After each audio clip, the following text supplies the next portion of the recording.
I'm George Galloway, and I present Kalimahorra on Al Mayadeen television. Here we are in London. I speak my words freely, either in Parliament, on television, here on the streets of London. Kalimahorra means free word. That's what I speak.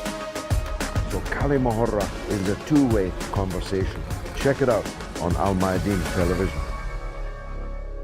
A happy new year from all of us at Kalimahorra. I'm George Galloway. This is Al Mayadeen television. This is where you have your say and where we have our say, and we all agree to disagree. But one thing that we probably won't disagree on is that 2021 was one hell of a year. The question is, how much of what happened in 2021 will inform what's going to happen this year in 2022. For me, the highlight of the year, forgive me, the Schadenfreude, was the defeat of the American empire and the NATO forces in Afghanistan. The sight of them scuttling out of their 20-year war and occupation of Afghanistan, driven out by men on bicycles, wearing sandals, carrying carbines, many of them 40 years old. So much for the $1 trillion defense budget of the Pentagon. They got that budget last year. They actually got more than the president asked for. The United States spends more money on weapons than the next 10 countries put together. Question is, did it influence things in their favor? I think you'll agree the answer is not. Having said that, the year closed thick with the fog of war propaganda. War in the South China Sea, war in the Taiwan Straits, war in the Persian Gulf, war perhaps most particularly on the Russian-Ukrainian border. Those wars didn't happen. Will they happen this year? Will Joe Biden survive this year? Sometimes I imagine him walking the halls of the White House in his pajamas, not really knowing where he is. Who's really running the United States of America? What will happen in the confrontations? The confrontation between the US and Iran, the confrontation between NATO and China, NATO and Russia, and 100 other big issues that burned through the year 2020 will still be burning in 2021. Now, I'm just the enthusiastic amateur. I'm always joined by distinguished experts, and tonight is no different. Dr. Ranjit Brar, a close comrade of mine in the Workers' Party of Britain, is a medical doctor, a physician, a surgeon, but a considerable expert in international affairs to boot. Dr. Brar, thank you for joining us. In that very brief summary I did there, did you find fault with any of it? Would you add anything to it? No fault with it, George. I'm entirely in agreement with your broad line. It always strikes me that in our country, people are fascinated by the individuals who win the US election and what their major change of policy is going to be. Fidel Castro used to say he'd known 11 US presidents, and every single one of them had had a single policy towards Cuba, democratic or Republican. And we can see that in the world today. A lot of people were very happy that Trump was defeated. But if anything, we've seen a more dangerous turn from the United States, notwithstanding their defeat of their 20-year project, which cost them over $3.5 trillion in Afghanistan. That's a massive event. $3.5 trillion. $3.5 trillion poured against one of the poorest countries on earth, a project of continual destruction and destabilization, of propping up and bribing people to support their policy, and yet all ended in failure. And of course, it ended in failure in very large part because of the shifting economics and the shifting balance of power in the world. And the fact that people are increasingly coming to realize that third world nations, nations which would have been in hoc and looked towards Anglo-American imperialism, for want of a better term, towards the World Bank and the IMF for the economic direction of their countries, are increasingly finding that another option is available, and they're looking increasingly towards the Belt and Road Initiative offered by China, towards alliances with China and Russia. And it's interesting to see, perhaps finish on this point, that in the latest Democracy Summit, not apparently ironically named called by the US with Joe Biden at its head, of course. Just some of the guest lists is telling. They didn't invite China, but they invited Taiwan, a renegade province of China, set up by their former puppet of 70 years ago, Chiang Kai-shek, the murderous dictator who was their agent in the civil war that lost, and of course occupied the UN seat until the mid-70s. So they're back to that policy of shadowing China in their efforts to destabilize China.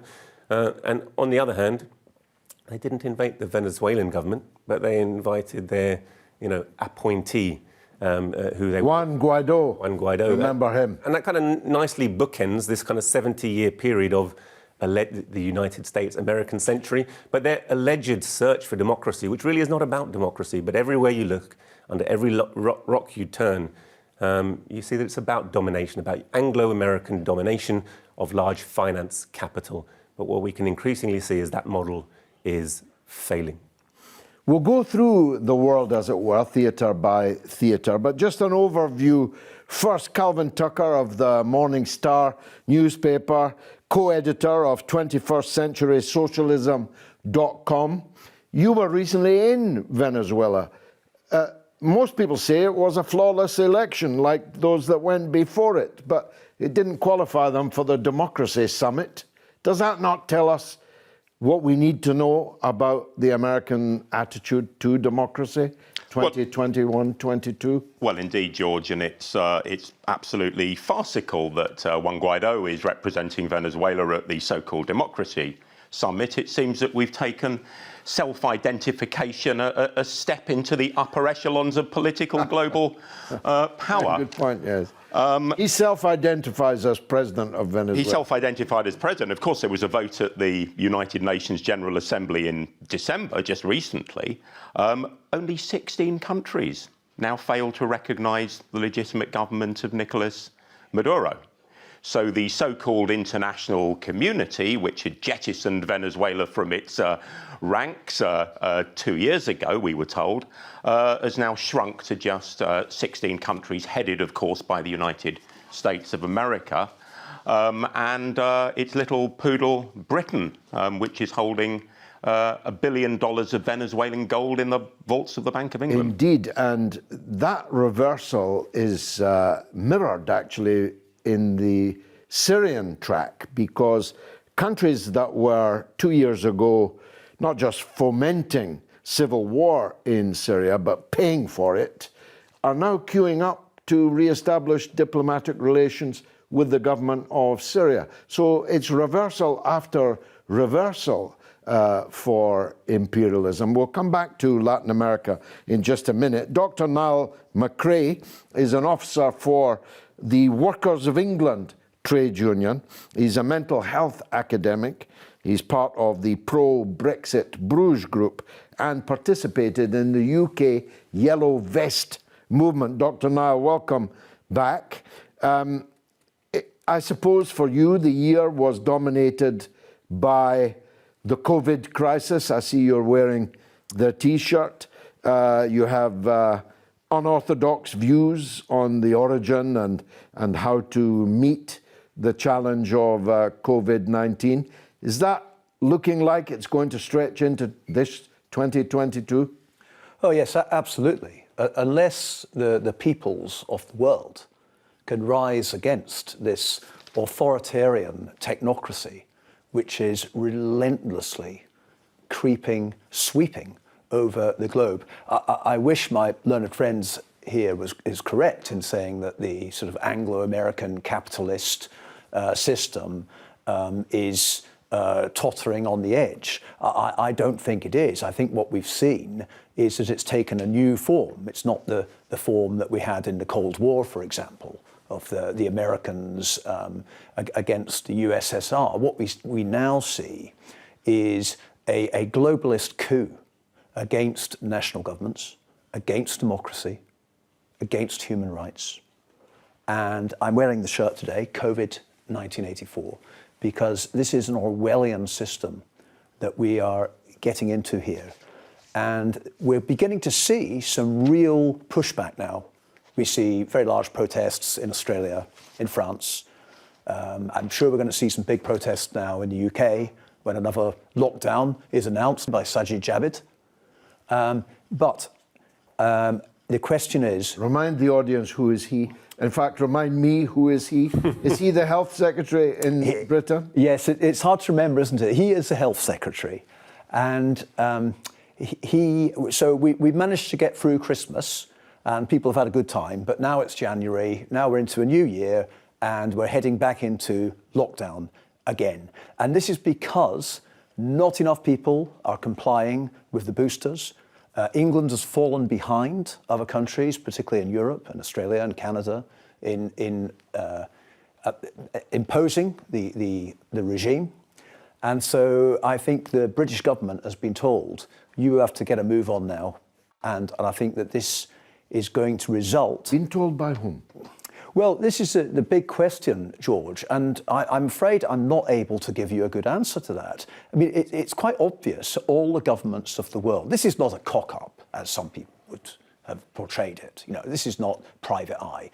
This is a global program that's going on, with all countries doing the same thing. All countries bringing in a digital surveillance system, biometric security, the cashless society. This is sweeping across the globe. And unless people wake up soon and get out there and man the barricades, then I really fear for our prospects. I always struggle to understand why Fidel Castro's Cuba would be part of this international capitalist conspiracy, but we'll come back to that. Let's take a view from the United States. Alexander Azadgan from Irvine, California. He's a professor of international political economy and senior geopolitical policy, and he's an advisor specializing in West Asia, East Asia, Europe, and the US, which is quite a considerable part of the world, actually. Welcome. Thanks for having me. One of your many specialities is the question of Iran. You often discuss it, write about it. Will 2022 be a year of increasing tensions between Iran and the United States, or perhaps the opposite? Iran's case is very complicated. Iran is at the epicenter of geopolitics and geopolitical tension between Russia and United States and China, and even China and Russia themselves. When there are tensions, violence is bound to happen, unfortunately. We're not forecasting this for 2022, but as your audience is aware, Iran's enrichment level of uranium is at the 60% level. And the Israelis have come out and made claims that very shortly Iran will have what they call a dirty bomb. This is what they said, within 2 to 3 weeks. And then in about a couple of years, they will have the capability to attach this to a missile. Of course, we're all aware of the Israeli exaggerations. After all, how can we forget that Benjamin Netanyahu for 20 years said Iran is 3 months away from obtaining a nuclear warhead or just a nuclear weapon. So that's one issue. We are forecasting that things will get rather tense. However, because of COVID, many states' capacity to wage war has been limited. Here in the United States, we have unprecedented inflation, I would say, during the past 80 years. So our capacities are limited, but we are all very concerned about the trend that's taking place right now. My worst concern, the thing that makes me lose sleep at night is we would all wake up in the morning and we would turn on the TV and the news would broadcast that there was a surgical strike by the Israelis against Iranian positions. Of course, this would not happen. If it does happen, it would be a US surgical attack against Iranian nuclear facilities. There are many potential flashpoints over China, over the Ukraine, over the Iranian nuclear developments. Do you think that it is possible that there will be an Israeli-American strike upon Iran? The case with Ukraine is very, very complicated. The Russians believe Ukraine culturally and geographically was always part of Russia. The languages are practically identical with minor pronunciations. Senator Mendez, one of the most powerful senators in our Congress, made a very corrosive statement that they're going to enact draconian measures, sanction measures against Russia, and that the entire RCB, Russian Central Bank, will be collapsed if Russia does anything, if they make any aggressive move against Ukraine. There are around, as we are speaking, there are 193,000 elite Russian soldiers at the border. There is precedent of Russia trying to control the situation with its current neighbors, former Soviet republics. The case of Georgia comes into mind. Crimea comes to mind. And so to some extent, the West is trying to contain this. I think the West has forgotten that Russia was always an expansive empire, and Putin has been on record numerously saying that the fall of Soviet Union was one of the biggest plunders of the 20th century. It's a safe prediction, I think, that 2022 will be a turbulent year, either because of the pandemic and the state, governmental, international reaction to that, or because of these flashpoints that we've been talking about. What's your prediction? 2022 will be a very difficult year. It's almost like a perfect storm. I don't believe any party is interested in waging war. I don't believe the Russians or the Chinese are interested in waging war with the United States. The economics of it all will not allow us. Also, we are at a time when physical war is becoming obsolete. There are three types of war that there's precedent of having been waged in the past several years. Media warfare, psychological warfare, which is media warfare, biological warfare, which some people argue COVID was all about. I don't believe in that school of thought. And the last format is cyber warfare. We've seen that being used against Iran at a concentrated level. However, at some point, if these attacks exacerbate, there could be what we call a limited conflict, low intensity conflict, LTC. It could spiral into that. We've had situations in the Persian Gulf where there were skirmishes between the U.S. Navy and the IRGC naval forces. This is so we went from a sort of like a Cold War into a hot war. If this happens, the global economy could spiral out of control. That's why it will be low intensity conflict. It will be sharp, it will be surgical, it will be extremely violent, but then other countries will do everything they can at the UN level to contain it. Otherwise, we could be basically at the threshold of hell itself. The US, and I shouldn't say United States, I call them the party of war in Washington, which consists of Republican and Democrats, are delusional enough, unfortunately, to think they can wage a three-front war with Russia, China, and Iran. All these countries, of course, are somewhat allies, even though extremely complicated. So they are playing a very dangerous war in Washington. They use game theory and they come up with consequences of certain actions in the most scientific way. All we can hope for is that the men of cooler heads would prevail, not just in Washington, but also in Brussels, in Beijing, in Moscow, and in Tehran. This is our hope. This is what we're consulting to them. Calvin, let's tour the horizon as the professor did. Let's start on the Iranian front. The professor loses sleep thinking that some morning he's going to wake up and Israel has launched a preemptive strike on Iranian nuclear facilities. Now, I'm one of these that believes that Israel works for the United States rather than the other way around, and therefore Israel could only do that with the permission of the United States, because it would undoubtedly start a regional war, maybe a bigger than regional war. How likely is that strategic strike on Iran by Israel, do you think? Well, I think you're quite right, George. I've never gone along with this idea that tails wag dogs. I've never seen a dog wagged by a tail. I don't think that's the case in the Middle East. I don't think that's the case with the United States and Cuba, despite the large vote in Miami. US imperialism is a thing. It operates in its own interests and more broadly in the interests of the major Western powers. And I think Israel could better be characterized as a client state of the US rather than these sort of conspiracy theories about Israel controlling everything and everybody in Britain and the United States having to follow their lead. I agree with your guest, actually. I think we're more likely to see low-intensity conflicts breaking out, providing that Biden doesn't completely lose his mental faculties.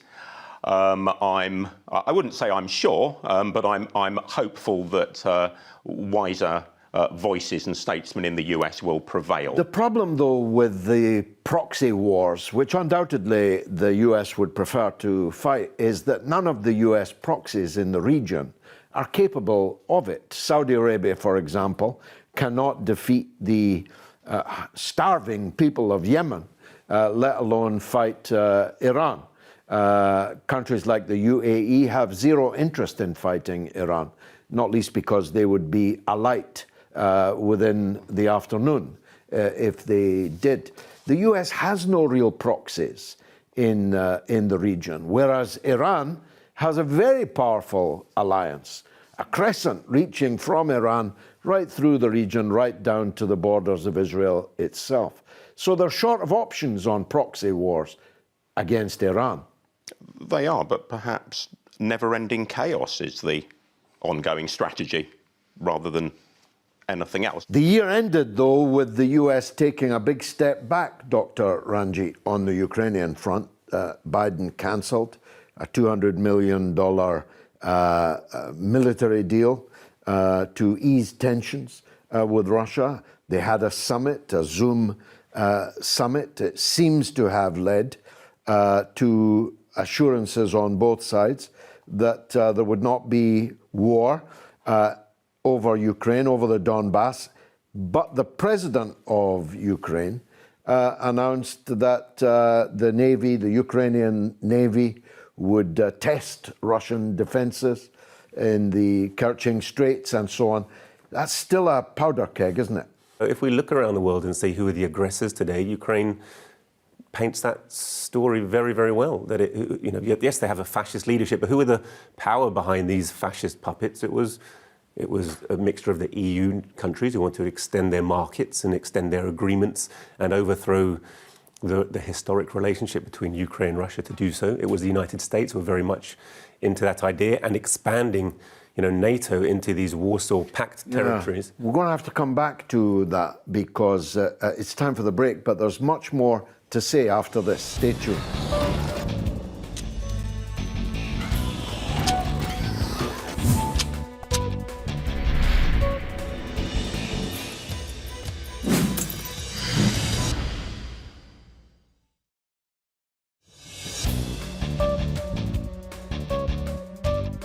You're watching Kalimahora with me, George Galloway, on Al Mayadeen Television.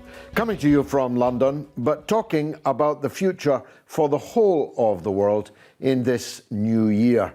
Earlier, was speaking before the break to Dr. Ranjit Brar on the Ukrainian-Russian front.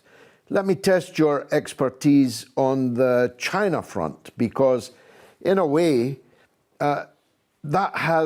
that's pregnant with even more possibilities of conflict. I myself don't think the US would fight for Ukraine. I'm not so sure they wouldn't fight China while they still can. I think they fear that if they don't fight China now, they won't ever be able to fight China in the future. Do you share that sensitivity? There are always hawks within the US establishment who put forward these mad plans. It was during the Korean conflict in the 50s that there were very real plans formulated by General Douglas MacArthur to, in his own words, put a necklace of cobalt around the Chinese people so their race never rise again. So that, these ideas of first nuclear strike are always being put forth amongst certain sections of the deep state, of the ruling class of America. I think, to be honest, that moment has already passed.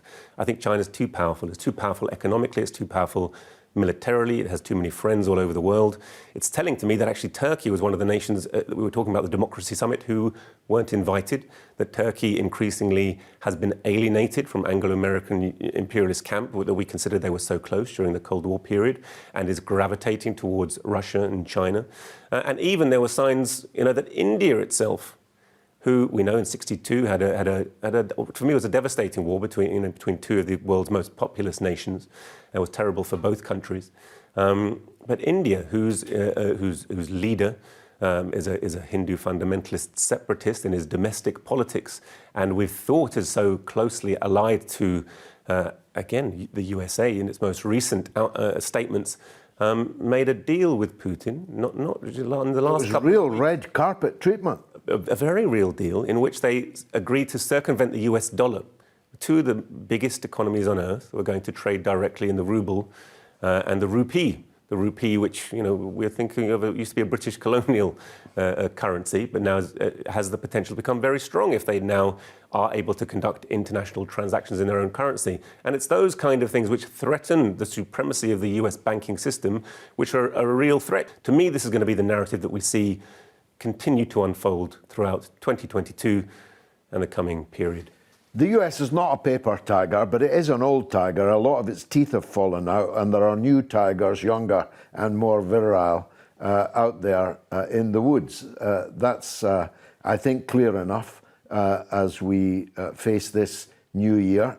Dr. Nile, you heard the professor there allude to, he said he didn't share the view, that COVID was some kind of biological war, biological weapon. Are you one of those that shares that view?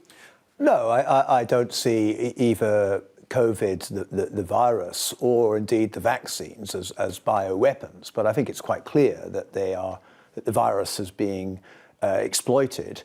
I've had the rank hypocrisy of the UK Foreign Secretary Liz Truss saying that the biggest threat in the world now is Russia and China, because these are the two countries that are doing most to deprive people of freedom.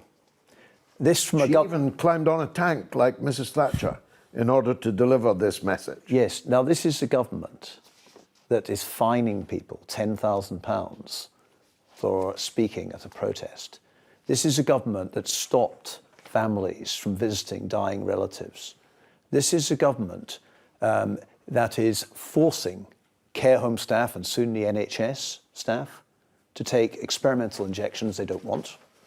This is a government that is bringing in a digital passport, which will make us similar to countries in Europe that are already doing this, France and Italy, where you can't go anywhere without showing your biometric security ID. Is that the sort of society that we want to live in? Let's take another American guest, Professor Walter Hixon from Washington in the USA. He's a contributing editor at the Washington Report on Middle East affairs, because we better zero in now on the Middle East. Professor, welcome. Thank you. Good to see you again.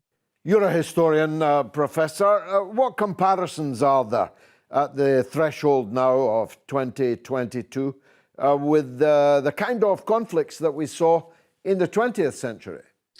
Well, I think we're in the midst of a paradigm shift. It's really difficult to predict the future, and historians obviously deal with the past, not the future. But right now, I think we are in a paradigm shift from a period focused on state-to-state conflict, militarization. The shadow of the Cold War was very broad and very impactful, and we're still operating under it. The United States foreign relations is still operating under that traditional paradigm.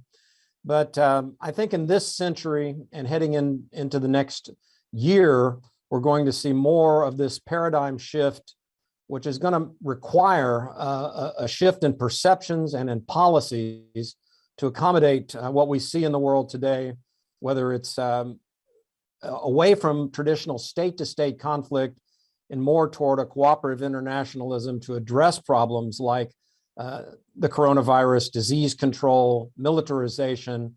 This warfare that was fostered by the Cold War is incompatible with the global future. And so I think we're still in the early stages of a broader paradigm shift, much like what happened as a result of World War II, created this militarized paradigm, which has prevailed for decades, and I think we're now transitioning out of. Will we witness a major confrontation, an all-out war, starting in Ukraine, for example? Yeah, I think the Biden administration, of course, he's a very traditional figure, and the United States is still speaking to the past and foreign policies of the past in the state-to-state conflict, whether it's with Russia or China or with Iran. Clearly, the problems of climate change, disease control, as underscored by the coronavirus, necessitate a different approach to foreign relations. But we see, a sort of default reaction back to state-to-state conflict, whether it's challenging China or challenging Russia or seeking conflict with Iran, that really speaks to the past and doesn't speak to the global future. So I think that's the problem we have right now. And we're in the midst of this paradigm shift. And people like Biden and like the foreign policy establishment, the national security establishment, are not ready to act as they need to be on future-oriented problems of the world. What about the South China Sea and the Taiwan question, which is also getting serious? Well, I think it is more serious, and there's certainly a lot of insecurity on the part of the United States about the prospect of China replacing it as the preeminent global superpower.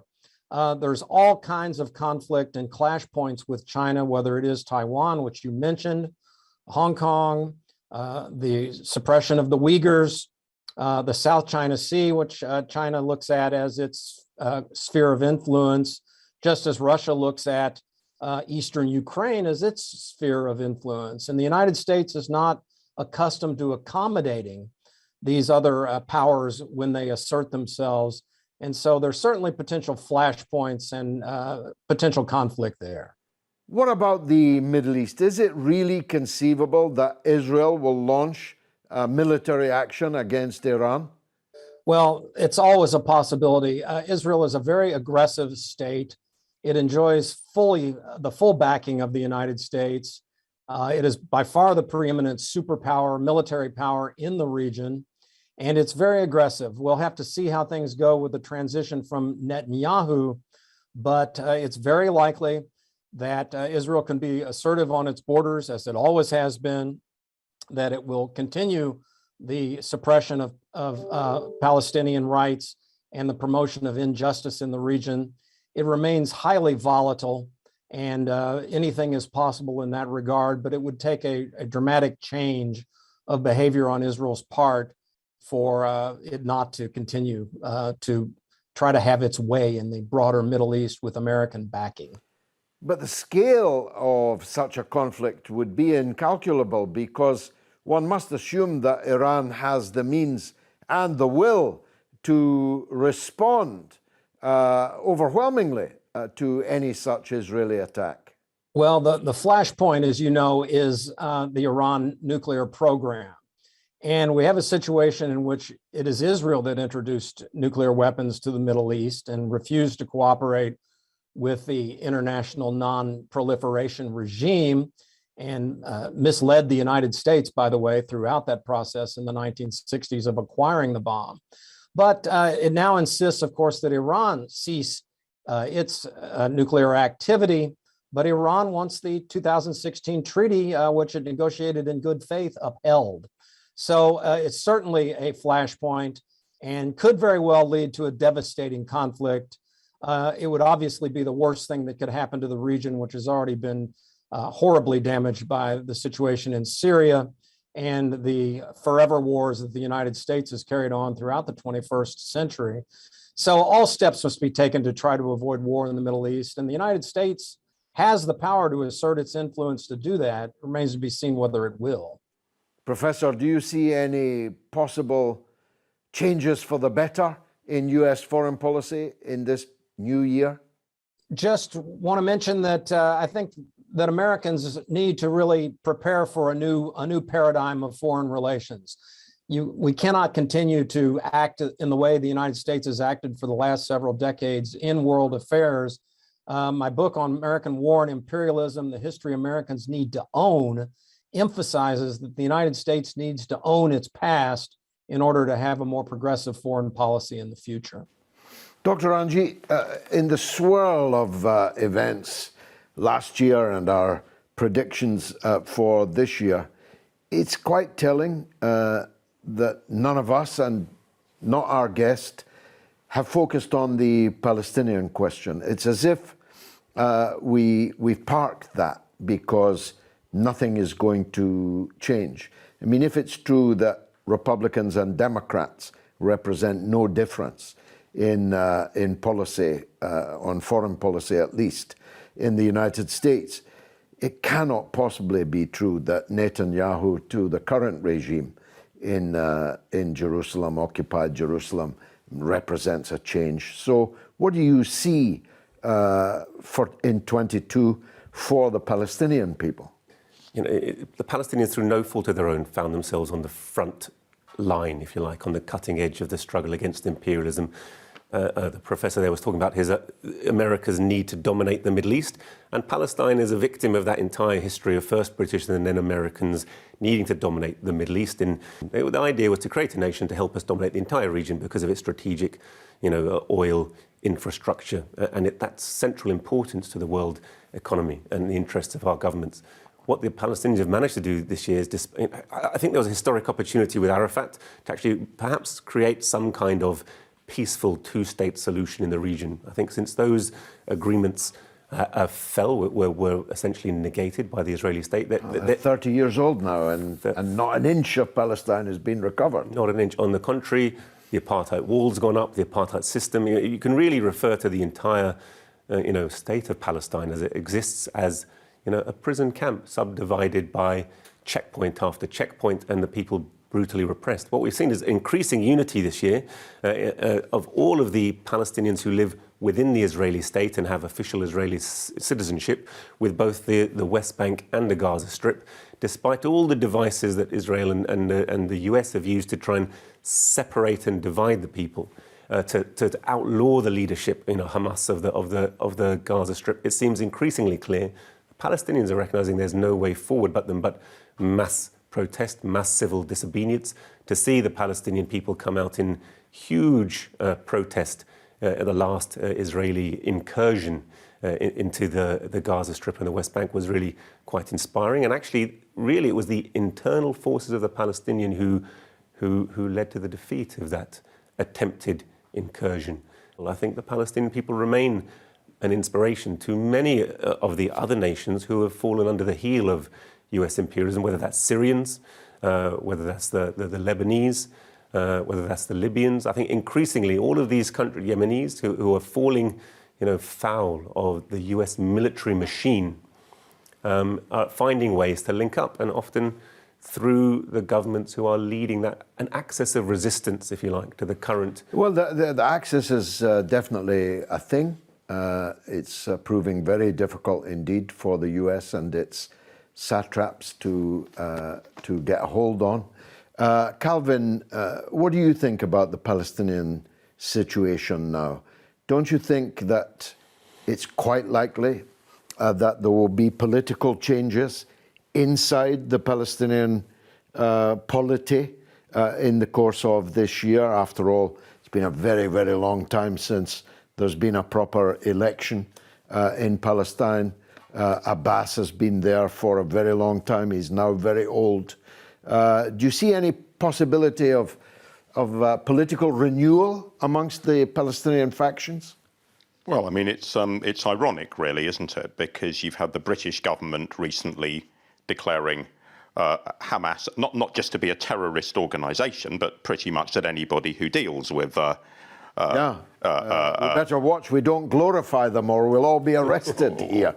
Glorifying Hamas. At the same time, I think there's every possibility that there will be a change of leadership in Palestine if that election is free and fair. if they used the Venezuelan electoral system, and we could be sure of the result in Palestine. I think the question is what that change of leadership would mean for Palestinians on a day-to-day basis. Would it put food on the table? Would it deliver economic security in the most economically and politically unstable part of the world? And would that leadership be able to better represent the Palestinians and negotiate the settlement that everybody has failed to negotiate since 1948? Well, there's a lot of talk about Marwan Barghouti, the political prisoner, Palestine's Mandela, if you like. Now, he's in jail. That doesn't mean he can't be elected as the president, does it? Mandela was the clear leader of the South African people, even whilst behind bars. I would certainly welcome that. Perhaps one of the reasons he remains in jail is because he's demonstrated the ability to bring together all Palestinian factions and all the different ethnicities in Palestine. I mean, not all of your viewers know that it's not only Muslims who live in Palestine. There's a large Christian Palestinian contingent based around Nazareth and other areas, which has historically elected left-wingers and even communists into Parliament.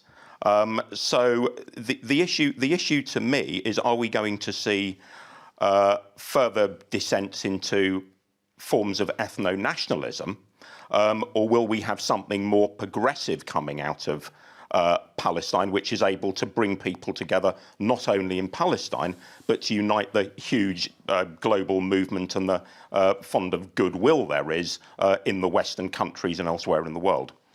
Well, Arafat always said to me 100 times that the Palestinians were the 300 Spartans. They were, it was their role to hold the pass at Thermopylae and wait for the other city-states, to continue the metaphor, to rise up.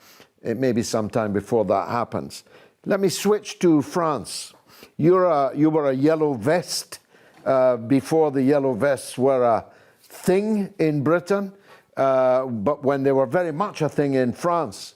President Macron is standing for re-election.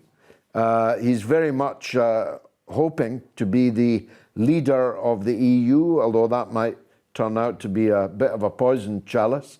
Is Macron likely to be re-elected in your view? And if not, who might topple him?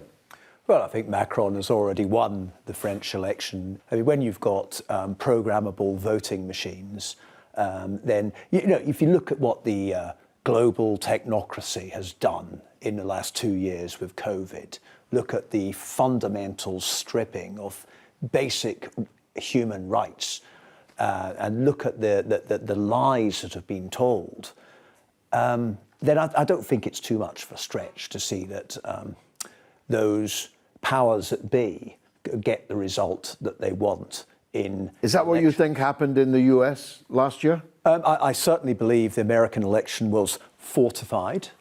I believe that Trudeau probably didn't win the Canadian election by anywhere near the margin that was said. I believe, even looking at elections in Europe with Mark Rutte, who's become very unpopular in Holland, and yet he still manages to scrape through.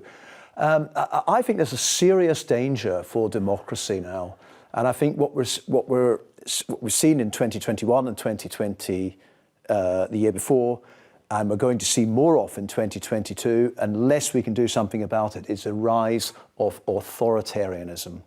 And I think, going back to Brexit and the Yellow Vest movement, George, isn't it ironic that all these Remainers were saying, look what Brexit's going to do to freedom of movement. And now it's the Remainers who are the most COVID Puritan. They're the ones who are supporting closure of the borders. Isn't that ironic? Yes, life is full of these little ironies. Do you share that view, Dr. Brar? Are we in a stage where politicians can rig elections, and that the if you like, facade of democracy is beginning to crumble? It's really interesting. So I've seen this question arise more and more around the COVID issue, but to me, COVID didn't itself change the nature of our democracies. It's more like the surface froth that perhaps changed the narrative and as people have understood it. There's something far deeper going on with our democracies, really, that they're a convenient shell, to me, in which to cloak the fundamental rule of a group of people who can't easily and readily be removed. And that's not unknown, but these are a clique of the most important industrialists, financiers, allied with important elements of the state. They're our ruling class. They're the people who go to Eton. They're the people who go to Cambridge and Oxford by hereditary right, rather than they manage to get in through the state-source system. So that there is a government of money. There's a real class, a real ruling class, who occupy a position which is pretty much impregnable. And elections to them are a convenient shell in which to cloak their real dictatorship, that dictatorship of wealth which dominates our country and really has seen a continuity of rule for, since the colonial era. And so that's what's interesting to me when people look at our the COVID passports. It's unquestionably the case that as there's a rising inequality, there's a broader and broader group of workers, even in the richest countries on earth, who are fundamentally discontented. I think the Yellow Vest movement was absolutely a reflection of that. Apparently started around environmental taxes, but really an attack upon the working class who are already suffering. But the question is, what do you have to do to break that alliance? Because such a wealthy country, Britain is, America is, they found a way to bribe a certain section of the population who go along with all of the atrocities committed around the world. It's not that they don't exactly know about it, they're a bit uncomfortable about it, they turn a blind eye to it. At what stage that alliance will be broken is not clear to me, it's not clear to any observer, but it's clear that COVID is being used as a front to put in place another series and raft of draconian legislation, which is about population control. But that's, again, not the first time. If we look at the Prevention of Terrorism Act, if we look at the Diplock courts, there have been thousands of pieces of legislation which have helped to reinforce the social position of a small group of people who are actually extremely undemocratic in the way they truly behave. And of course our government, Boris Johnson and the rest of it, reflect that. And the more corrupt antics that they indulge in, the more transparent that is, the more vulnerable it makes them. But it's also why the Tories are very good at saying, well, you've served us thus far, but now you're not useful to us. And they may well get rid of him and bring in a Sunak or a Truss, someone else to front that system. But that doesn't make the system itself vulnerable. The question is, what level of poverty, what level of pressure put across, onto the working class of France and Britain, America, of these countries will break that alliance so that we have the possibility of some real break in the democracy. Because at the moment, our government, our Tory party, our Labour Party are very much two sides of the same coin. And the real rulers of wealth, the real city of London, are not in a position where they feel threatened by the outcome of any election. They can weather those storms. We know it's Tony Blair went to the City of London, and he went to Murdoch, really, to ask for permission to get their backing to become the leaders. And we're not at a stage where we're fundamentally going to break that process. I don't think democracy is breaking down in that sense, but it's already broken down. If you think that democracy means rule of the mass of the people, it certainly doesn't mean that in our countries. Of course, one never knows the metaphor of the straw that broke the camel's back. One never knows what the last straw will be. If one did, one wouldn't put that last straw on the camel's back and break it. Calvin, coming to you lastly, the old world is dying, the new world struggling to be born. Are we in the time of monsters? Well, certainly COVID is a monster. I mean, I think I don't fully agree with our guest here. I mean, to my mind, we shouldn't be attacking the COVID measures as such. I think that's to attack the wrong targets. So you have to balance individual liberty with the collective needs of the community. And the countries that have done best out of COVID have pursued an elimination strategy. And those countries include China, Vietnam, and Cuba. The issue is, do we have social justice at the core of COVID restrictions, or do we not? Under capitalism, in Britain if we don't guarantee people's job security, if we don't guarantee all the other issues that make their life bearable under lockdowns and so forth, then quite clearly more and more people are going to break COVID restrictions. Would you and the support hypocrisy. no jab, no job? It depends on what the issue is. They have this in China. You think you have a right in China to avoid a jab? You don't. But the question is, why is the vaccine take-up in Cuba, for example, absolutely overwhelming, as close to 100% as it could be, but we have massive vaccine hesitancy here and greater vaccine hesitancy in Africa? And what's the reason for the vaccine hesitancy in Africa? It's decades of experimentation. We have doctors here. It's decades of experimentation on black Africans, including by companies such as Pfizer. So, of course, if Pfizer rocks up in town offering to vaccinate you, where in the mid-1990s in Nigeria, they experimented on people with non-consensual experimentation, what do we think the results of that's going to be? So we need to keep our eye on the ball, which is about eliminating the vaccine, because if you're dead, you don't have any individual liberty. I promise you they're not rocking up offering you a vaccine. They're rocking up offering to sell you a vaccine. Well, it doesn't sound like it's necessarily going to be a happy new year, but it's definitely going to be an interesting one, just like the last. And we'll continue to follow it here on Kalimahora on Al Mayadeen Television. From me, have the best new year that you possibly can. Thanks for watching.